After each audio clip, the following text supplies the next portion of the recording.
my PhD was in plant genetics many years ago from back in India, but I was extensively trained in molecular biology, and that's what got me a postdoctoral position at the University of Illinois in Chicago. University of Illinois College of Medicine at Peoria, where I was working on cancer biology.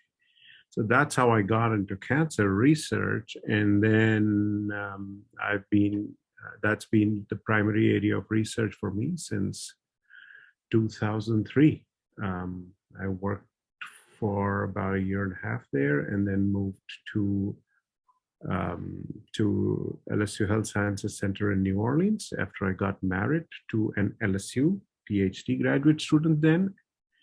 And now she's a PhD working on oncolytic viral vaccines, and that's what I'm also working on right now. So that's how I've been working in cancer research. And then in 2012, I joined the COBRE that we have here at the Division of Biotechnology and Molecular Medicine as the program coordinator.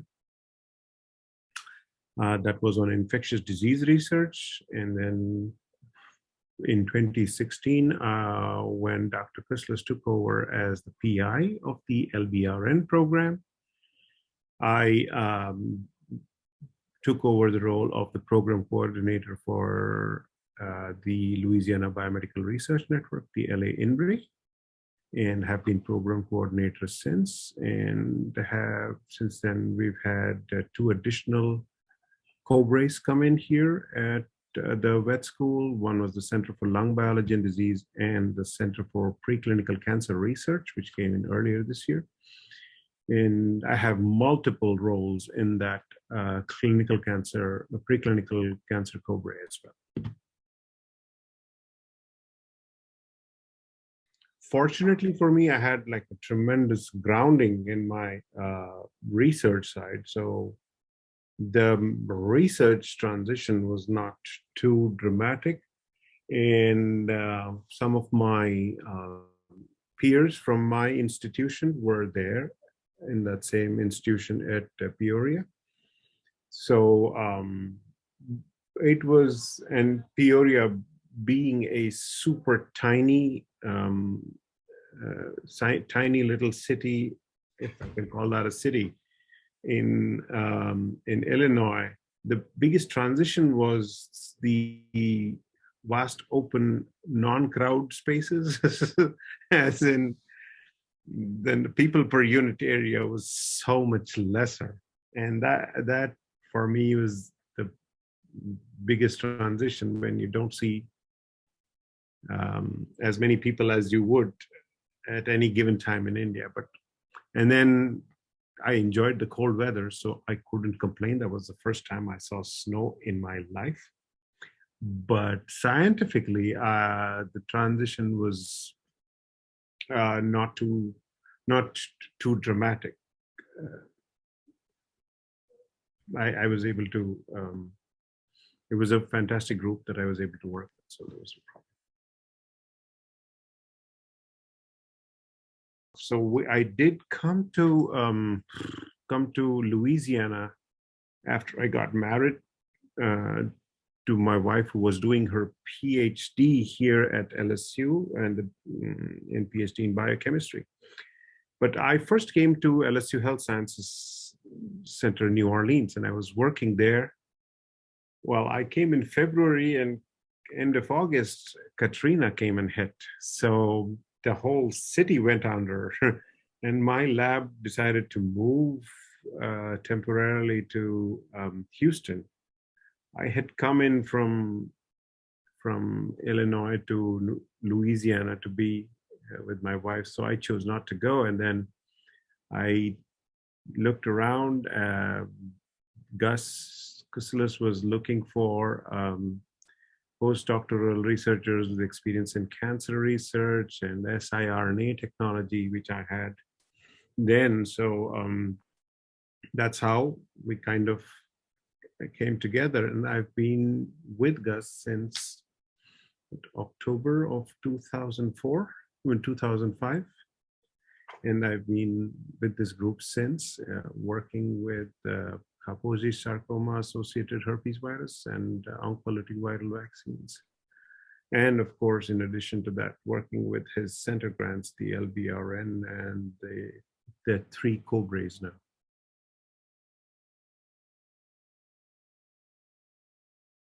Initially, it was identifying therapeutics. So there was all this talk about shRNAs and how they were remarkably effective tools. Then came the delivery systems. I mean, there were non-living or lipid-based delivery systems, and they were short-lived delivery of siRNAs or therapeutics. And over time, that idea has evolved, and now it is a combination of therapeutics delivered that way, in addition to that, triggering your own immune response. And that's how using oncolytic viral vaccines, herpes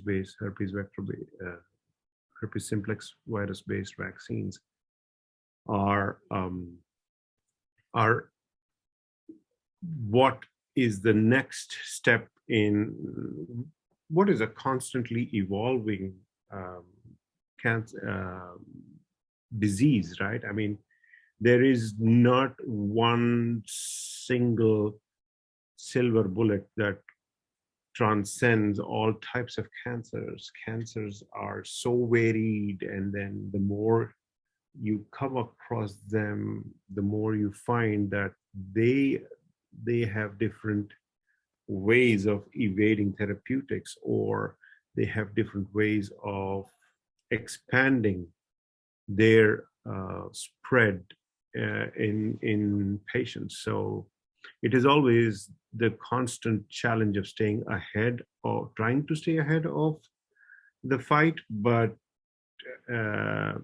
which in turn pushes you to try to evolve or develop new therapeutic strategies.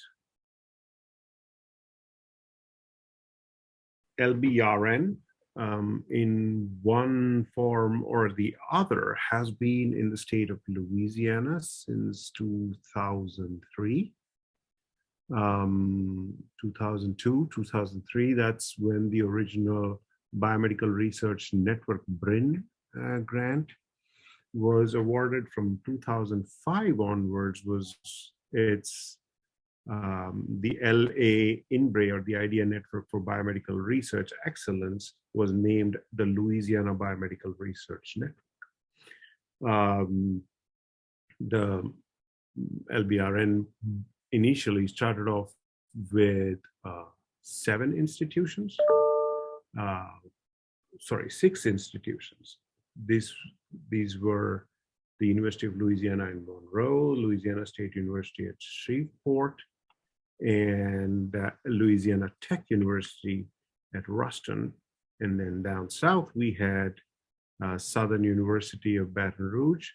We have Xavier University of Louisiana, and we have right now Southeastern Louisiana University. So actually, Southeastern Louisiana University was a late addition along with Grambling. So we started with 5, then we added Southeastern Louisiana University and Grambling State University to move it to 7. And right now we are with 8 primarily undergrad institutions. Those are with the addition of University of New Orleans in New Orleans, UNO. Now the aim of the program is to foster and promote biomedical research and encourage the culture of biomedical science and biomedical research at the various institutions that we have listed, in addition to other small institutions in and around the state of Louisiana. We do it through multiple modes. We have summer research opportunities for students from around 27 institutions around the state of Louisiana. We have research funding opportunities for faculty to help set up their lab, which is primarily the startup mechanism, which is a 2-year funding mechanism to do biomedical, to start off, get their lab started in biomedical research. These, then there are 1-year pilot grant opportunities where researchers can come up with an idea and try to generate preliminary results that can be used towards a larger grant. So that's a 1-year grant. And then we have 3-year grants where once you have some preliminary results, you can expand on that research, get more students involved in your research, and that hopefully will lead on to larger NIH funded grants like the R15s or the R21s or the R01s. So we believe that we have a natural transition of getting researchers started in their research work, get some preliminary results, and get some expansive results with the 3-year program. And those who have completed a 3-year program and have reached a certain level of success with at least number of applications and number of students trained can then apply for collaborative projects with other INBRE or IDEA programs, such as the LACATS programs or the COBRE programs for translational grant opportunities, where they collaborate with a LACATS institution within the state of Louisiana and an investigator there to push their idea to a clinical outcome, if that is possible. So that is the overall expanse of the program. My role, I am the program coordinator for the Louisiana Biomedical Research Network. I, along with Gus, identify the scientific thematic focus, oversee the functioning of the core laboratories. We identify region parts. We identify areas of focus that might need focus, either in the scientific thematic focus and or what additional needs are required through the core laboratories, or what additional needs can be served by the core laboratories. Be it, we have 2 primary core laboratories, the molecular cell biology core and the bioinformatics core, which is computational biology and bioinformatics core. So we are always trying to see how to expand the role of these cores in assisting the researchers that are funded by the program, how best they can serve, how best they can provide newer technologies or newer equipment and how to use them. These are the roles of the cores and how best they can serve to develop the biomedical research force in the state of Louisiana. So that's kind of a broad paintbrush of my role with the LBRN.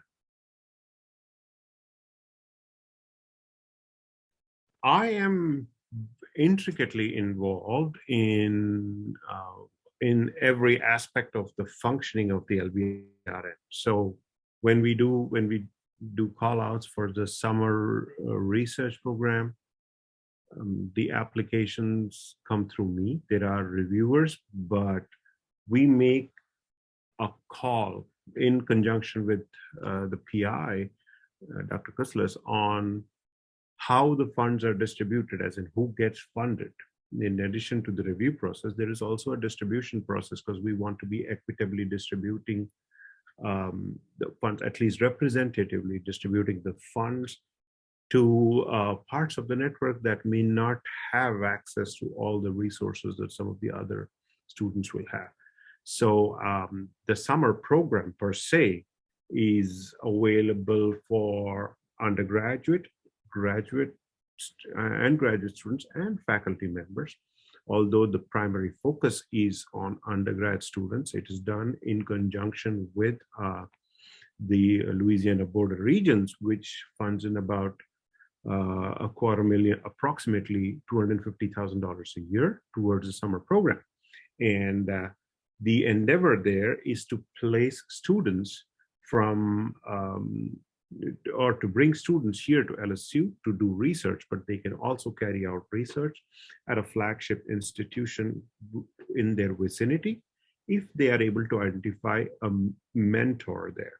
Now, many students are not able to identify mentors, so it becomes my job to help them find a mentor who can, who is in alignment with what they want to do, or who can help them guide into understanding biomedical research per se. So the 10-week summer research program is a biomedical research experience, first-hand biomedical research experience for these students.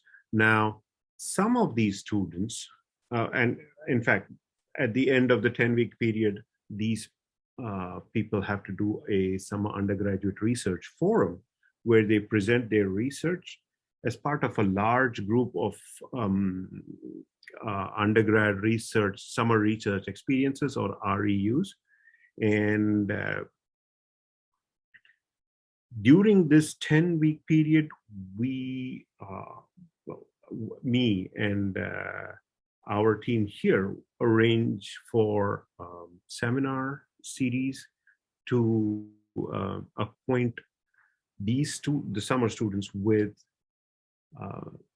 successful researchers or research programs in various fields, not just limited to biomedical, to say one type of biomedical research. There's biomedical engineering, there is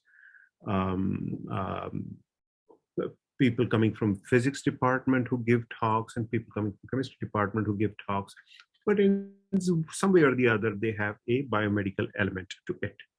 And they're also trained in basic lab safety, basic research ethics, and also they are provided a training course on how to best present your research. So it is how to develop an oral presentation, how to develop a poster presentation, how to give a talk to, what are the highlights of presenting at a poster. So these are the training modules that are provided and that I organize every year. I mean, the past 2 years have been kind of tricky with COVID, but we were not able to have in-person training opportunities and that's where we got in touch with Pine Biotech to develop the summer bioinformatics courses. Pine Biotech has some fantastic modules, and we were able to incorporate those modules and make them available to a large number of undergrad students from around our network, and which then gave rise to the online or remote summer research, as in some of the students were able to carry out bioinformatics research projects at individual primarily undergrad institutions. And this was something that was that came as a result of the COVID lockdowns and students not being able to come in person, so that they were able to carry out remote bioinformatics projects with primarily undergrad institution researchers at their at Southeastern, at LSU Shreveport, and at Xavier, and some of the other locations.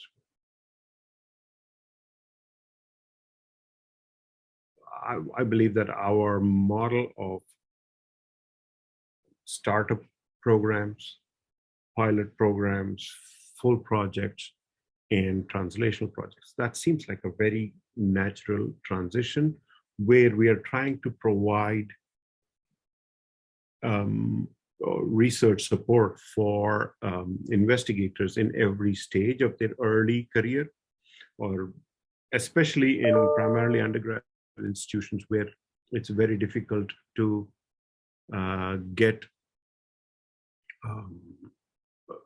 get release time from teaching. Especially when there are not enough research funds available, we provide not only research funding through these modules, we also provide opportunities for procuring equipment to biomedical research equipment in their institutions, and that has been made a significant impact in building a research infrastructure in almost all the PUIs. And through our through LBRN funding, we've been able to bring in LANI, high-speed internet access to most of the campuses in our network, which, in addition to providing access for them to multiple other resources around the world, has brought them closer to us, to our seminar series, which we have, which provide through our network. So we beam out webinars or seminars, which are hosted either here or online seminars that can be relayed or rebroadcast to our network, made available through our network. And access to high-speed internet has brought these resources within their grasp. And it has made our work in progress sessions more accessible to all our investigators, so that when somebody from institution down south is presenting, investigators from the north are able to listen in and participate in real time. And that has actually fostered collaborations between investigators in the north of Louisiana and investigators in the south of Louisiana. In fact, we have a nice collaborative project there and multiple collaborative efforts coming up in future cycles. So that aspect of us being able to support them in every stage of their early career, as well as invest in infrastructure, biomedical research infrastructure, is pretty significant in the way it has made a significant impact. Another thing that we've brought about that is now being caught on by some of the other programs is a method to help people who are not primarily funded by the program as an approved investigative project, but there are other faculty who did not make the cut, but who are trying to generate small, few experimental results so that they can put it into as preliminary results in their application. We provide something called CoreBox, which has made a significant impact in bringing in more researchers to utilize our core resources. In fact, we support usage of any core resource within the state of Louisiana. So it is not limited to having people come here to use our resources, but they can use resources, core resources in North Louisiana with LSUS, LSU Shreveport, ULM, or LA Tech, and similarly down south with Xavier or Southeastern or Southern University or whatever the resource is close by. So this has encouraged more people to participate in the program and to know about the program. And we keep sending out reminders through what individuals call our core liaison officers. We have 8 primarily undergrad institutions that are associated with our program. Each institution has a liaison officer for both our primary course, a molecular biology resource core, and the bioinformatics resource core. And so in all, we have 16 representatives for LBRN in the 8 institutions, in addition to the steering committee member of that institution. So we have embedded people who can spread the word of opportunities.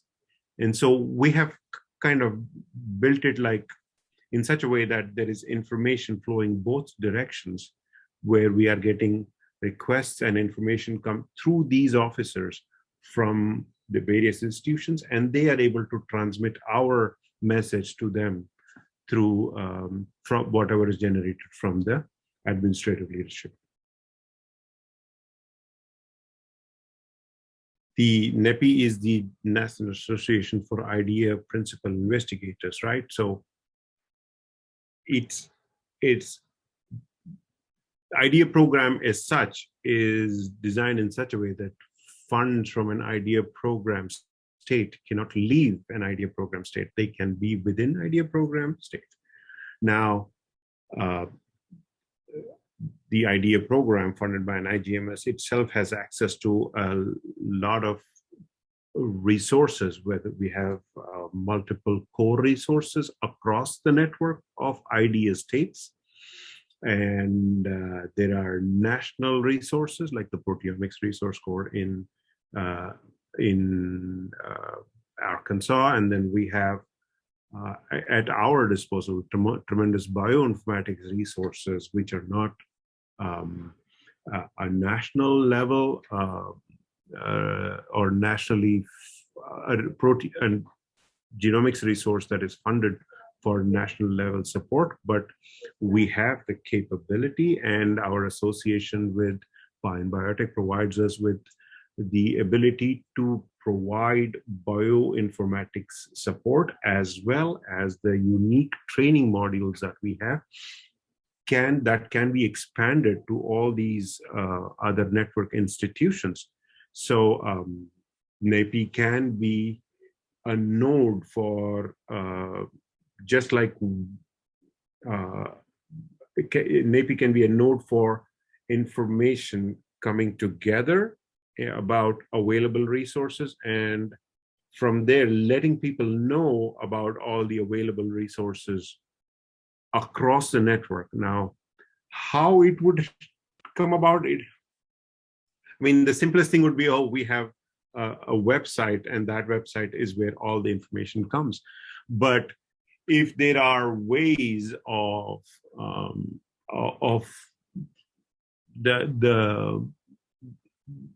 the IDEA programs that have keywords associated with, say, each funded project, and then there is a way to cross-link the keywords to find out potential collaborators or potential areas of interest that can be connected. Of course, we're probably entering into Facebook algorithm territory that may not be most appreciated, but you know what I mean.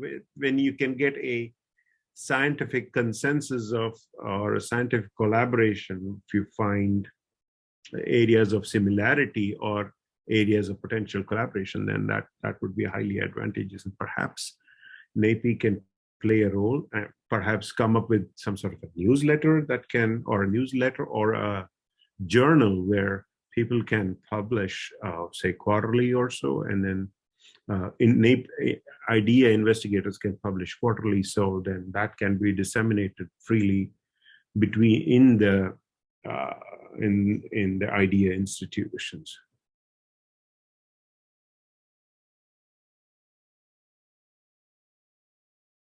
In our group, what helped was multiple site visits, multiple or trying to find out a person or establish local contacts in the network. And so for each program or state, well, the state would be too generic and so there has to be, say, a program-based point of contact for each state. This is pure conjecture on my point. I mean, for the in-break for each state, there's only one contact, but there can be multiple co-break contacts or multiple co-break programs.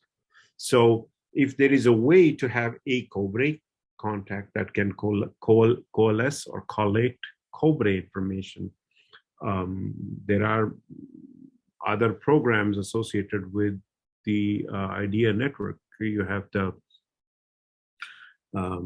CTRs, you have R01 funded individuals, you have the entrepreneurship hubs.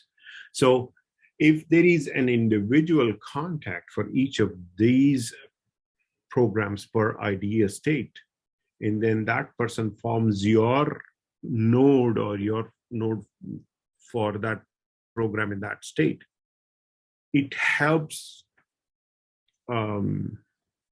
having, so if that person is informed about those programs, that person can disseminate if a news or piece of information applies to that particular mode of funding from NIH, right? And also is probably innately aware of the thematic focuses of a certain program, and can be or will be able to connect information from other sources for that specific program. I know I'm talking in a lot of convoluted ways. It's the network building has to start with visiting and having a person on the site. So having liaison officers and having local individuals being able to get to that person and communicate to us has helped us a lot in network loyalty or associating yourself with a program. So the liaison officers feel that they are invested in the good of the program, and in translation, the people who approach that liaison officer feel that there is a network that they can approach to. So we feel that's kind of loyalty towards the network brings in more interest, and therefore furthers the idea of fostering biomedical research.